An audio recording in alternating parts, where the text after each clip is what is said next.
Bismillahirrahmanirrahim.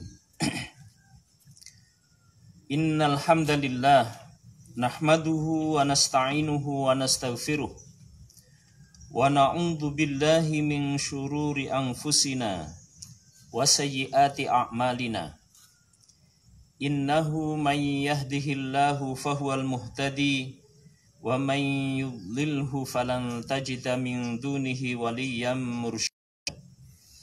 Asyhadu an la ilaha illallah wahdahu la syarikalah wa asyhadu anna Muhammadan abduhu wa rasuluhu la nabiyya ba'dah.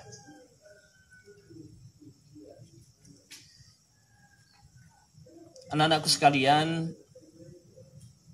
santri putra dan santri putri, dan seluruh para wali santri keluarga besar Pondok Pesantren Firdaus yang dirahmati oleh Allah Subhanahu wa taala.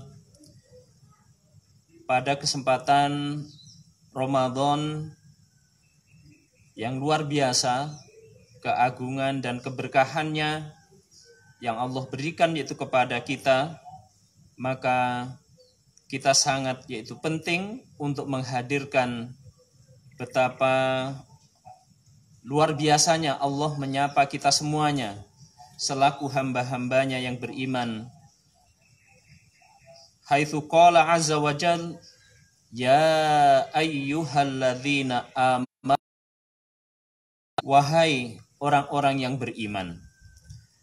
Panggilan khas yang Allah itu tujukan kepada kita, mengingatkan tentang betapa apa yang Allah inginkan dari kita semuanya adalah sesuatu yang memang Allah yaitu kehendaki. Para santri Allah Subhanahu wa taala, kalau pada kesempatan kemarin Ustaz berkenaan tentang adab tilawah, sesungguhnya secara kajian kita pada kesempatan Ramadan ini, Ustadz ingin menghantarkan tentang amal-amal, aktivitas-aktivitas yang banyak kita lakukan secara khusus, yakni berkenaan pada amal-amal pada bulan Ramadan ini. Anak-anakku sekalian yang dirahmati oleh Allah Subhanahu wa taala, setelah kita hantarkan pada pra-Ramadan berkenaan yaitu dengan amal-amal, bagaimana kita harus membangun sebuah persepsi yang agung terhadap kehadiran Ramadan, maka kemudian kita ikuti yaitu dengan adabut tilawah. Maka pada kesempatan kali ini insya Allah kita akan yaitu mengambil berkenaan tentang aktivitas di bulan Ramadan yang cukup banyak, yakni bagaimana kita bisa menghadirkan kekhusyuan hati kita saat kita melaksanakan yaitu sholat. Secara khusus Rasulullah pun telah yaitu menyebutkan dalam hadis bahwa di bulan Ramadan ini ada amal ibadah sholat yang memang Allah yaitu jadikan di bulan Ramadan ini, yang lazim yaitu kita sebut yaitu dengan qiyam Ramadan atau dengan sholat tarawih. Di luar itu semuanya, bahwa amal dan aktivitas sholat kita yang fardu, yang sunnah adalah tetap harus kita tunaikan. Begitu banyak amal-amal aktivitas sholat yang perlu untuk kita jaga, maka kami sangat yaitu berkepentingan untuk kemudian bagaimana kita bisa menghadirkan kekhusyuan dalam. Ada dua yaitu pengantar yang ingin yaitu Ustadz sampaikan.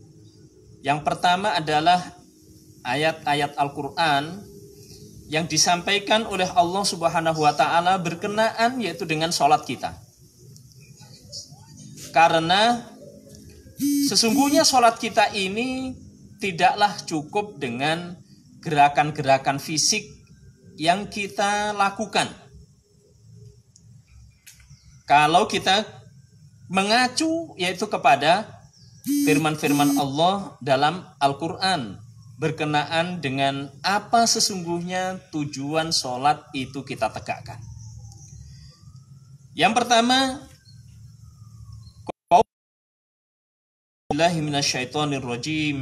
Bismillahirrahmanirrahim. Aqimis sholata lidzikri.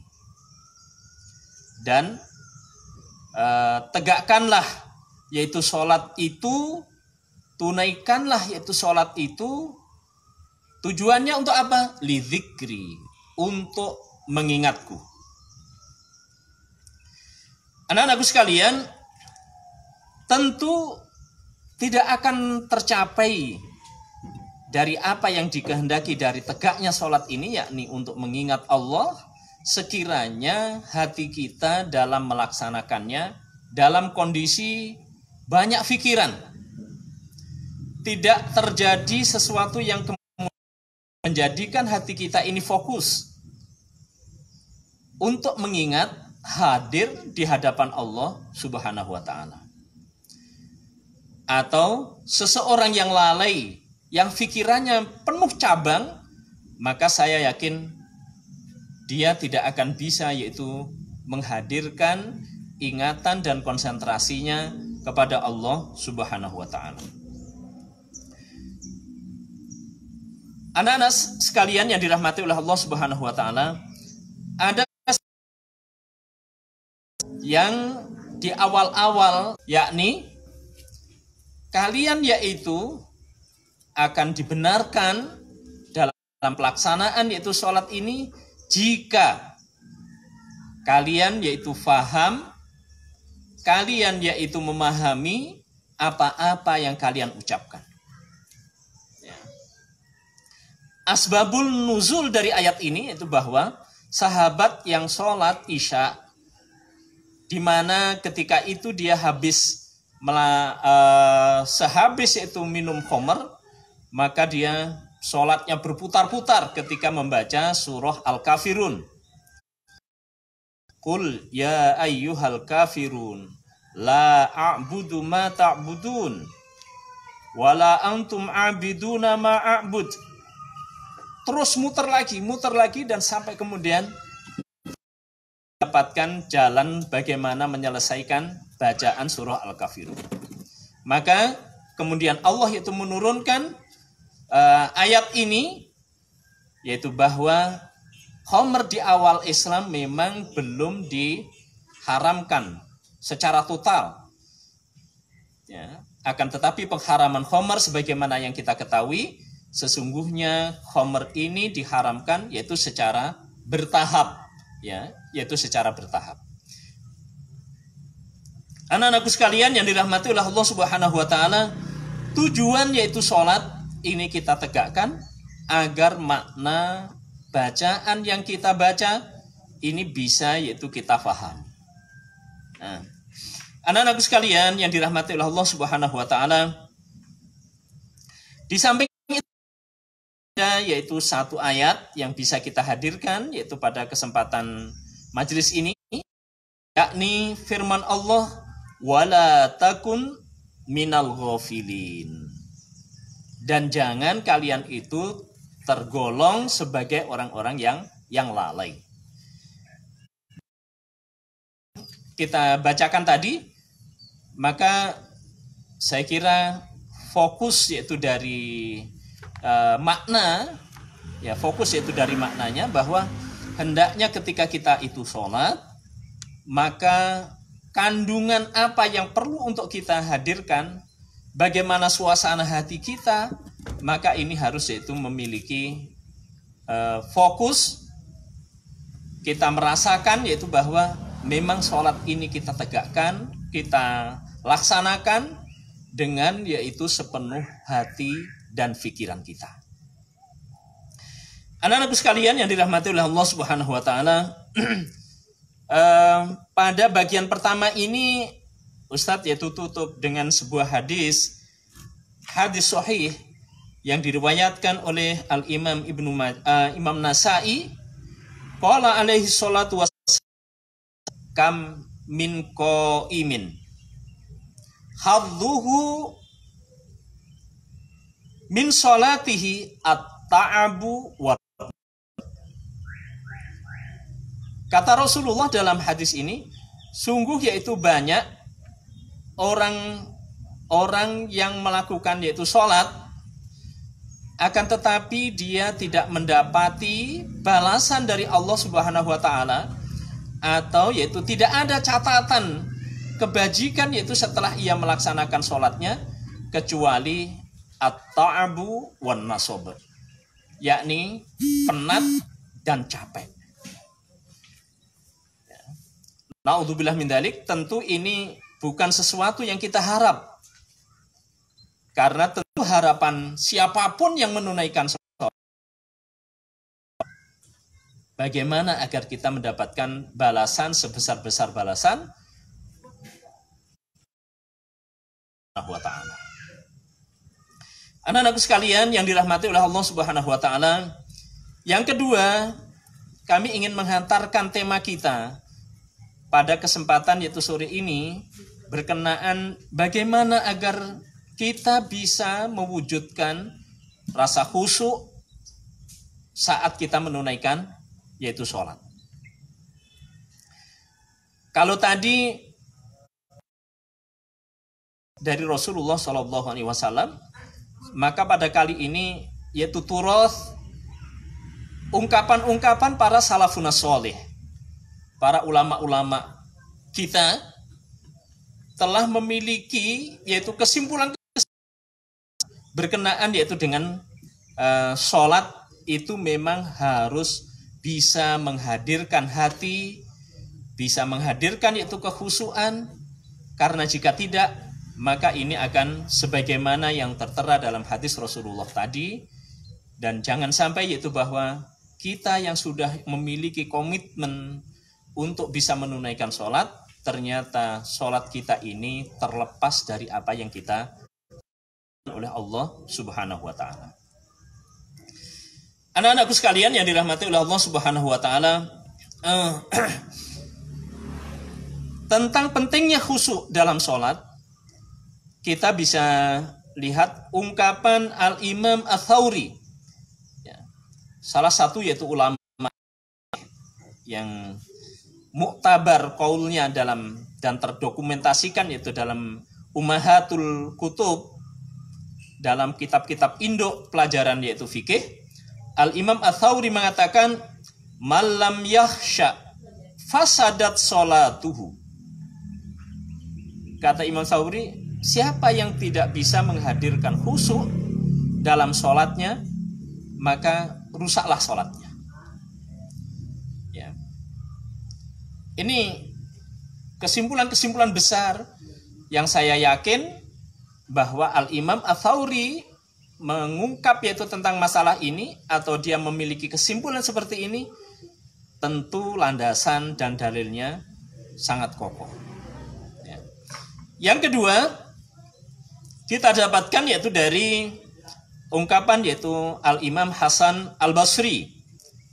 Dia mengatakan itu tentang sholat, haitsu qol kullu sholatin la yahdur fihal qalb.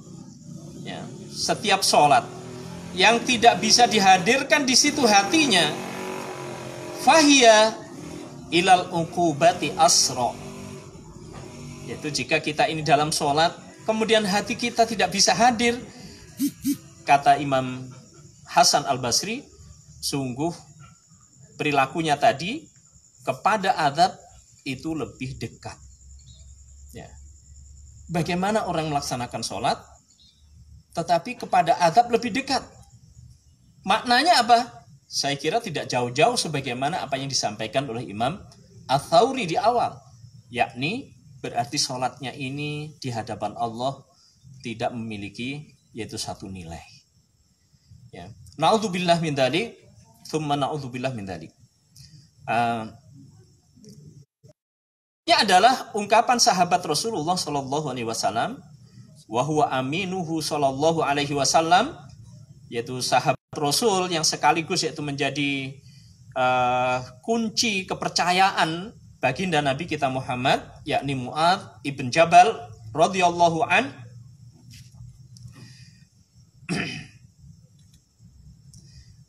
Kata beliau mensikapi yaitu terkait dengan bagaimana suasana sholat.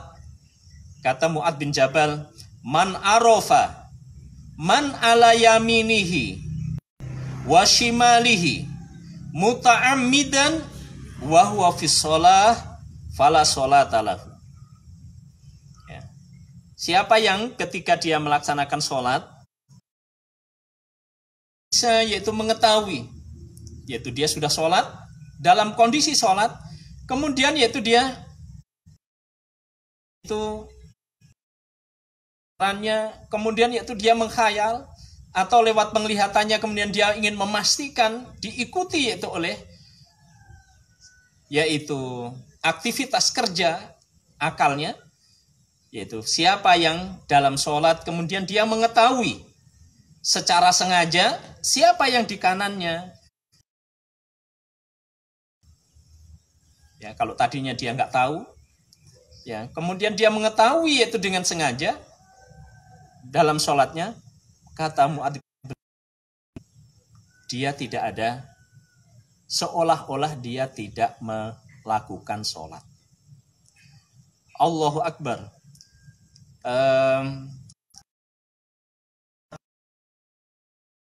Jika membaca yaitu ayat-ayat atau ungkapan-ungkapan para ulama seperti ini, kita ini sedang yaitu diajak untuk jauhlah, untuk yaitu berjalan dalam sebuah yaitu alam fikiran, bagaimana yaitu agar kita ini bisa membangun suasana sholat yang sangat yaitu luar biasa, ya, yang sangat luar biasa. Tingkat yaitu fokus kita betul-betul yaitu tidak terbelah, konsentrasi kita betul-betul yaitu sangat sangat yaitu kuat, sehingga tidak ada hal-hal yang kemudian yaitu mengurangi tentang yaitu konsentrasi kita. Anak-anakku sekalian yang dirahmati oleh Allah Subhanahu wa taala, bahkan dalam hadis fil musnad, qala Rasulullah sallallahu alaihi wasallam, innal abda sholli sholah la yaktubu lahu sudusaha wala ashruha wa innama yuktabu lil abdi min sholatihi ma aqala minha. Anak-anakku sekalian yang dirahmati oleh Allah Subhanahu wa taala, hadis yang diriwayatkan oleh Al-Imam Ahmad bin Hambal, ya.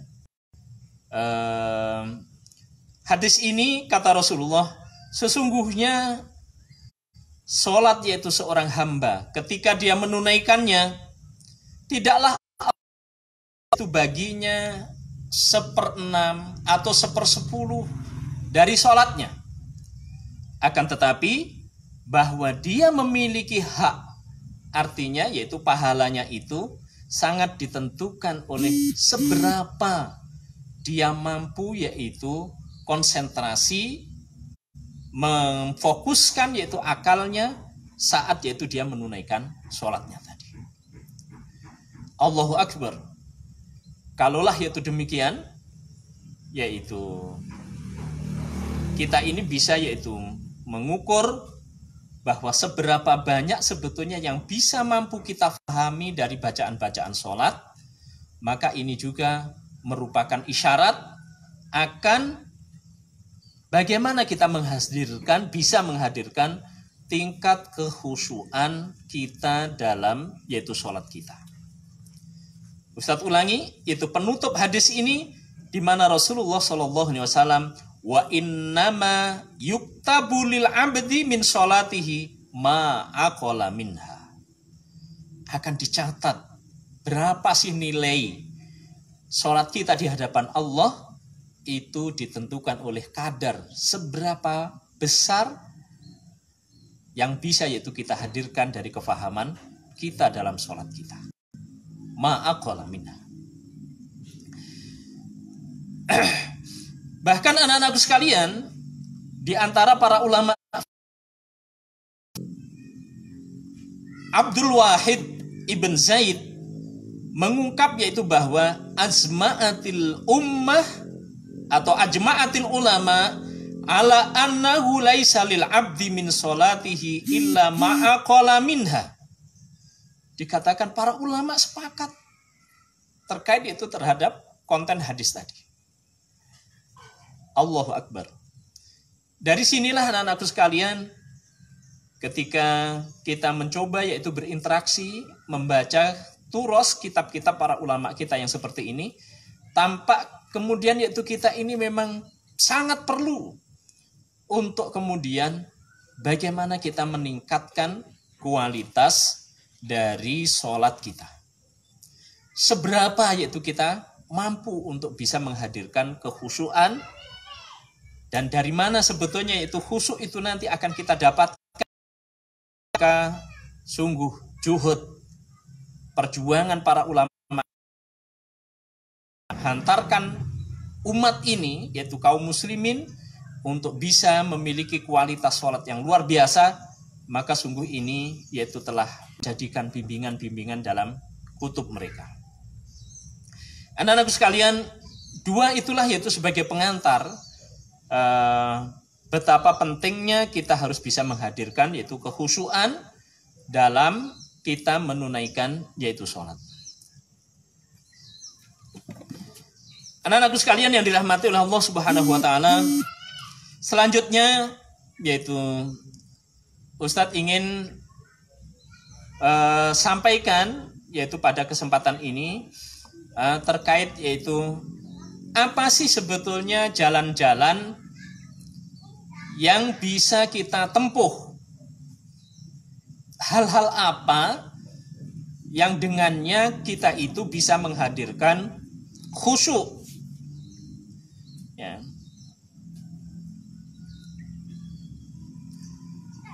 Anak-anakku sekalian, sebelum yaitu poin ini Ustadz sampaikan, mungkin yaitu ada satu pertanyaan, di mana pertanyaan ini menurut Ustadz yaitu sangat penting. Lalu kalau memang tujuan sholat itu adalah sedemikian tadi, dan para ulama telah membuat yaitu kesimpulan-kesimpulan besar tadi,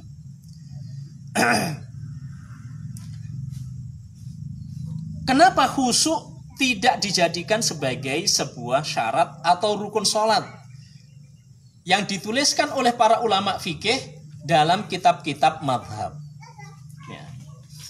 Anak-anakku sekalian yang dirahmati oleh Allah Subhanahu wa taala, para wali santri, semoga Allah senantiasa memberikan limpahan keberkahan, wabil khusus yaitu dalam kesempatan yaitu Ramadan yang penuh berkah ini, dan kepada semuanya saja kaum muslimin yang mengikuti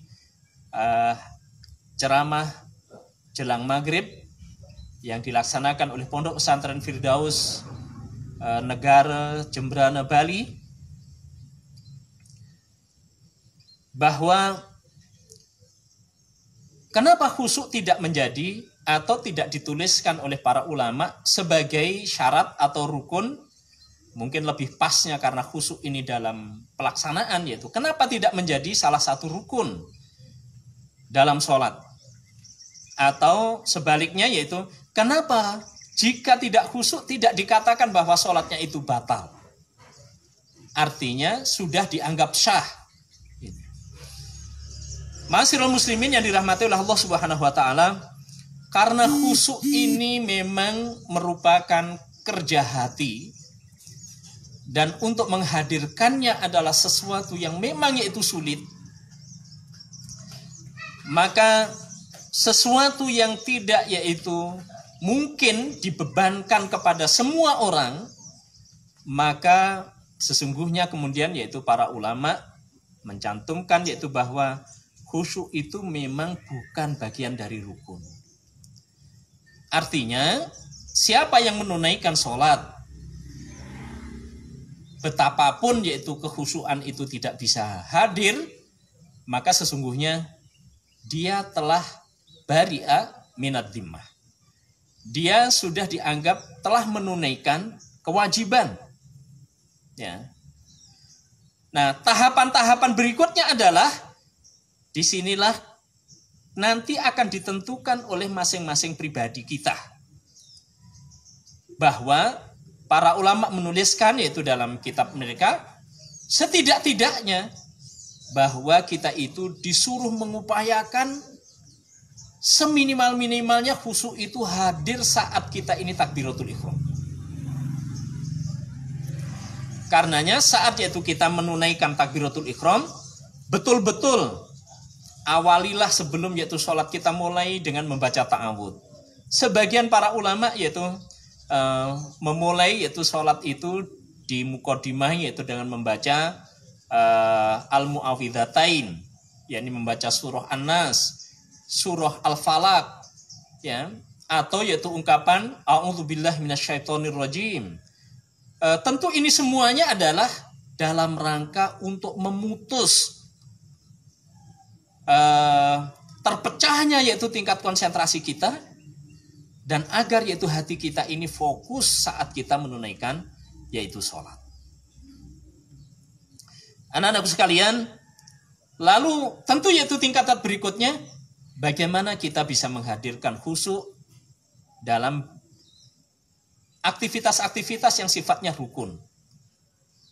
Surah Al-Fatihah yang menjadi rukun sholat, ya, bacaan-bacaan yang menjadi yaitu rukun sholat, ya, gerakan-gerakan sholat.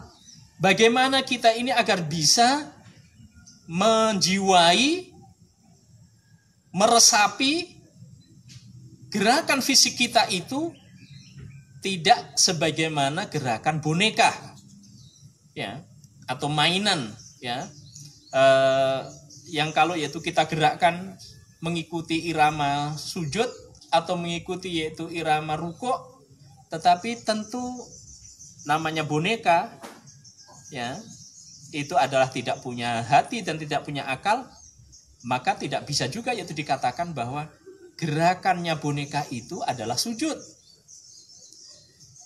Atau rukuknya atau gerakan yang kita yaitu ragakan dengan yaitu boneka tadi, maka kita pun juga tidak bisa mengatakan bahwa gerakan rukuknya boneka itu adalah aktivitas sholat.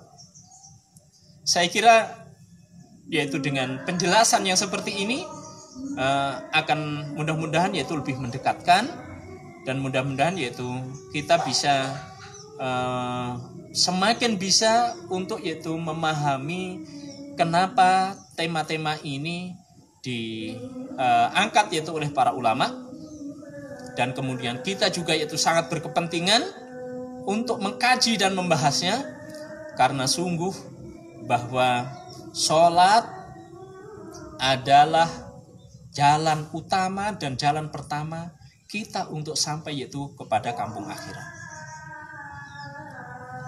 Sholat, anak-anakku sekalian, adalah jalan utama dan jalan pertama untuk menuju yaitu kita kepada Sang Khalik, yakni Allah Azza wa Jalla. Sholat adalah habl al-wathiqah, tali yang sangat kokoh, pintu yang paling dekat untuk yaitu mendekatkan seorang hamba dengan penciptanya. Nah, anak-anakku sekalian yang dirahmati oleh Allah Subhanahu wa taala,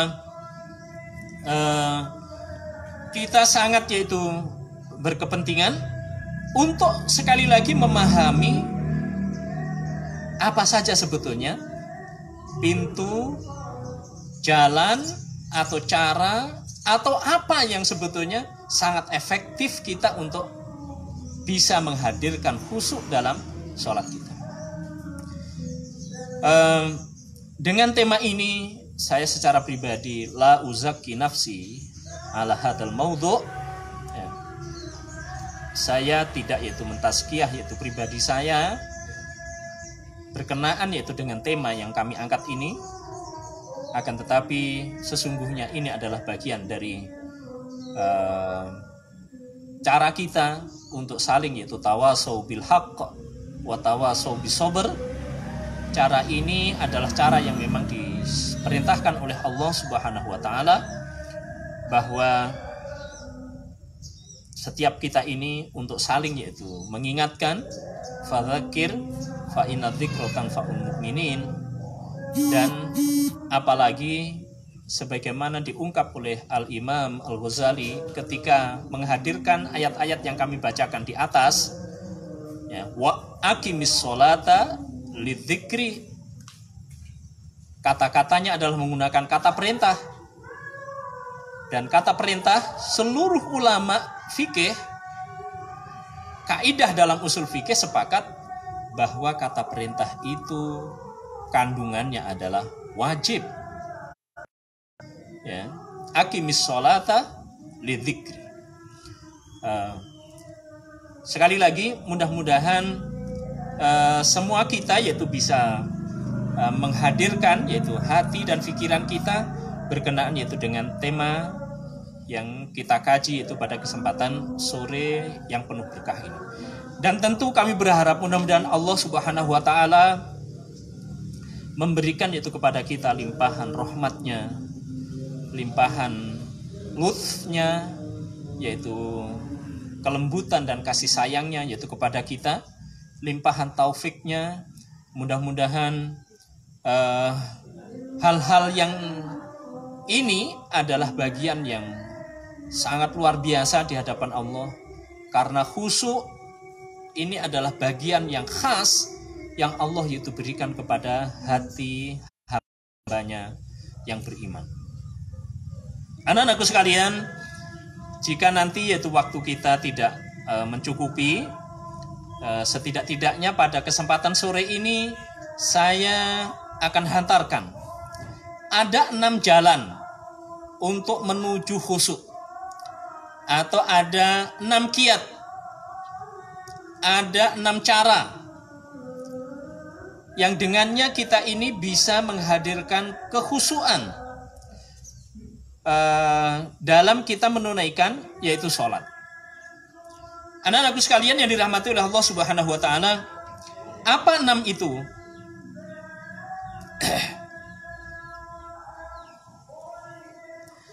6 itu adalah yang pertama, yakni hudurul qalb, ya, menghadirkan hati, ya, menghadirkan hati. Subhanallah, mudah-mudahan yaitu Allah memberikan kepada kita kesempatan untuk bisa mengkaji tema ini dengan waktu-waktu yang bisa yaitu cukup leluasa bagi kita, dan mudah-mudahan Ramadan ini kita senantiasa itu bisa melakukannya sehingga tema pembahasan ini bisa kita ambil dengan lebih utuh atau lebih sempurna. Anak-anakku sekalian yang dirahmati oleh Allah Subhanahu wa taala, yang pertama yaitu hudurul qalb.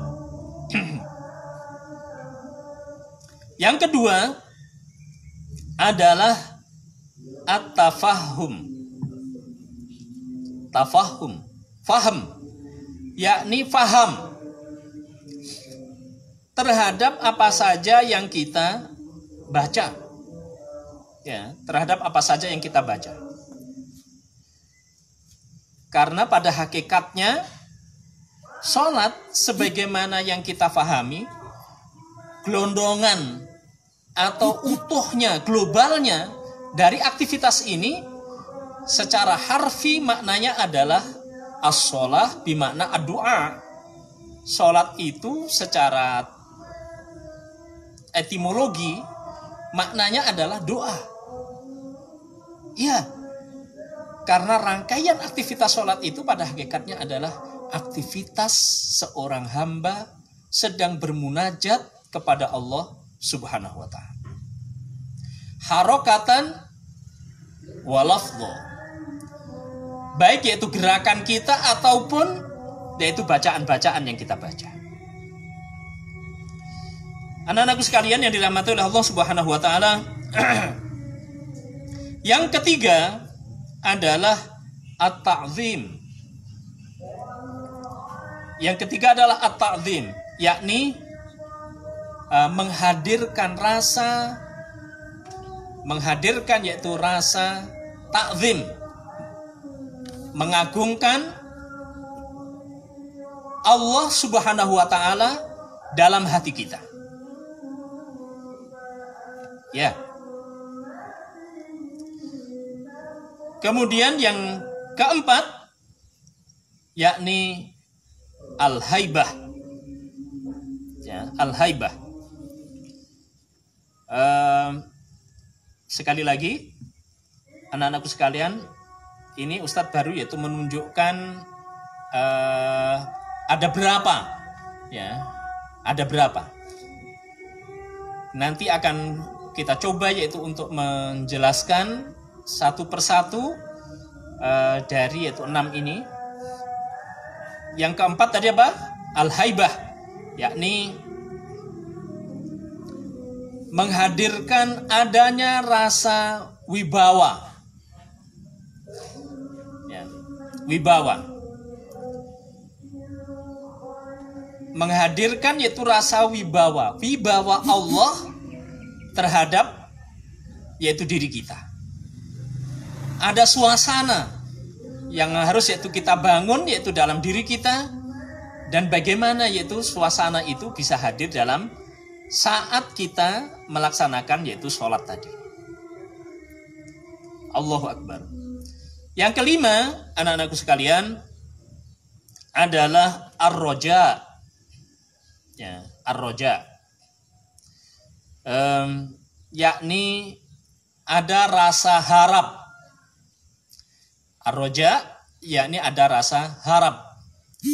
Ya.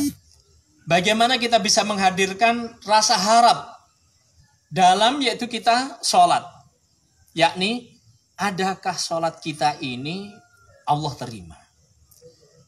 Ya, ar-roja kata para ulama seperti hanya al-Imam Ibnul Qayyim mengungkap yaitu bahwa roja ini adalah salah satu sayap ibaratnya burung yang harus ada yaitu dalam diri seorang mukmin saat yaitu dia melakukan amal-amal ibadah apa saja.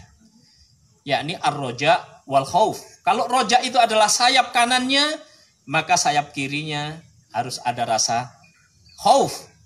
Ya. Seorang hamba akan betul-betul yaitu bisa menuntaskan amal ibadahnya kalau di akhir atau saat yaitu suasana melaksanakannya itu ada yaitu rasa, ya Allah, saya khawatir kalau amal ibadahku ini tidak Engkau terima. Rasa takut.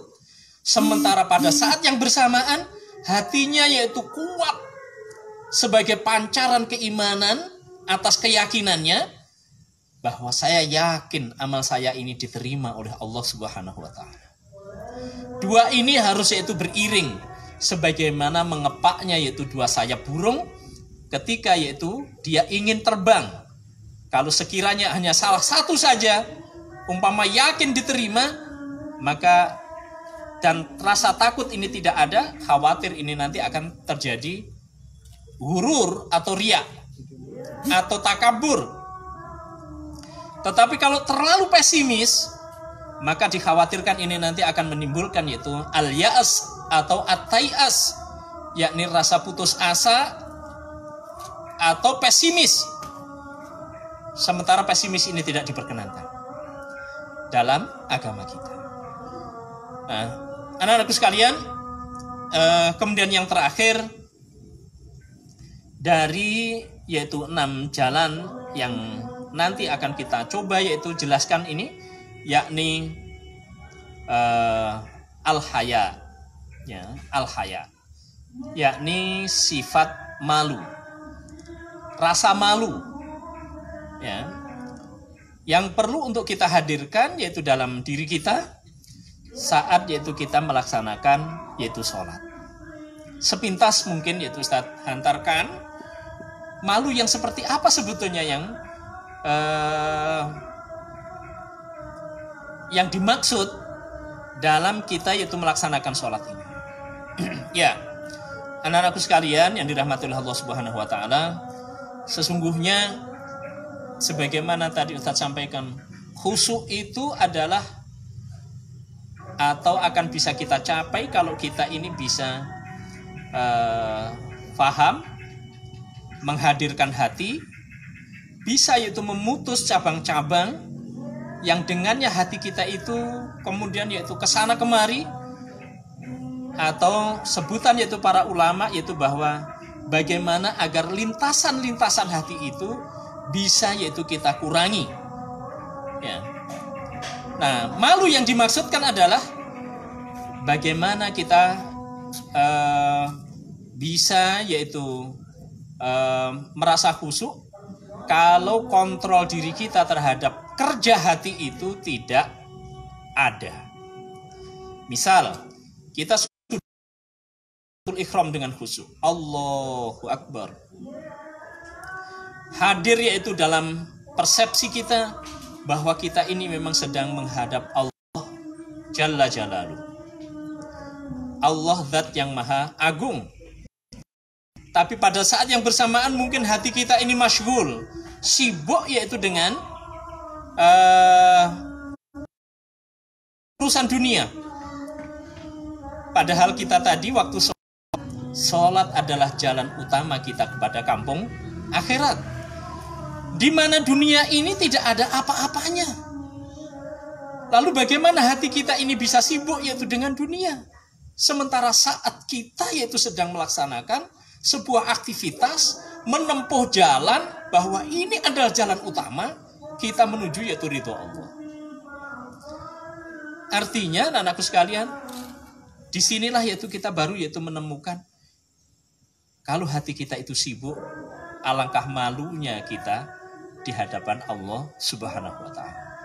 Karenanya caranya ya harus qat'ul alaik. Ya.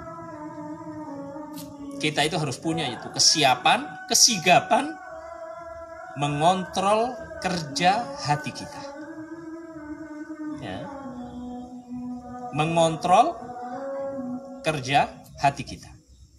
Saat yaitu desakan hati itu tidak cocok, maka harus segera kita putus. Nah, anak-anakku sekalian yang dirahmati oleh Allah Subhanahu wa taala, alhamdulillah sebagai itu pengantar sudah yaitu Ustadz sampaikan kepada anak-anak sekalian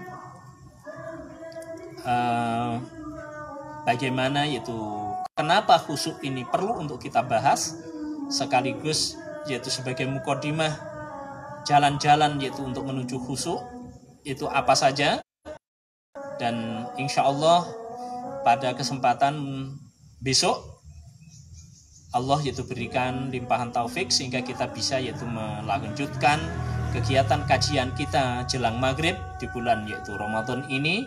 Sekali lagi mudah-mudahan Allah memberikan yaitu keberkahan dan limpahan yaitu manfaat. Tidak lupa tentu yaitu kami berdoa mudah-mudahan amal Ramadan kita Allah terima, puasa terima, qiyamul lail kita Allah terima, doa-doa kita Allah dengarkan, hajat-hajat kita Allah tunaikan, dan semoga semuanya ini adalah menjadi yaitu bagian yang terbaik yang bisa kita persembahkan di hadapan Allah. Huwar Rahman, Allah huwar Rahim, Allah huwal Latif, Allah huwa khaliquna, Allah huwa maulana wa waliyuna, Allah Allahu Akbar. Billahi taufik wal hidayah. Assalamualaikum warahmatullahi wabarakatuh. Waalaikumsalam.